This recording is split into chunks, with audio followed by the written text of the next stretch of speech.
ஒரு ஊருக்காக ஒரு தெருவை காலி பண்ணலான்னு சொல்றீங்கல்ல, ஒரு வாதத்துக்காக நீங்க சொல்றது சரின்னே வச்சுப்போம். அந்த முடிவை பாதிக்கப்படுறவன் தான் எடுக்கணும்னு சொல்றோம். ஊரை விட்டு போறதா இல்லையாங்கிறத அங்க வாழ்றவன் தான் தீர்மானிக்கணும். அவன் அந்த இடத்துல 100 வருஷம் இருந்திருக்கலாம், 200 வருஷம் இருந்திருக்கலாம், 1000 வருஷம் கூட இருந்திருக்கலாம்.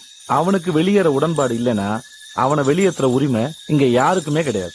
இப்ப புரியுதுங்கய்யா. கொஞ்சம் வருஷத்துக்கு முன்னாடி அதிகாரிங்க நிறைய பேர் வந்து எங்க ஊருக்காரங்க எல்லார்கிட்டையும் நிலக்கரி சுரங்கம் தோன்றதுக்காக நிலத்தை கொடுங்கன்னு கேட்டாங்க. சரி, நிலத்தை கொடுங்க, எல்லார் குடும்பத்திலயும் ஒருத்தருக்கு வேலை தரேன்னு சொன்னாங்க. கொஞ்சம் பேர் நிலத்தை கொடுக்க ஒத்துக்கிட்டாங்க, நிறைய பேர் ஒத்துக்காம போராட்டம் பண்ணாங்க. போராட்டம் பண்ணவங்களை எல்லாம் போலீஸை வச்சு அடிச்சு மிரட்டி நிலத்தை எல்லாம் எழுதி வாங்கிட்டாங்க.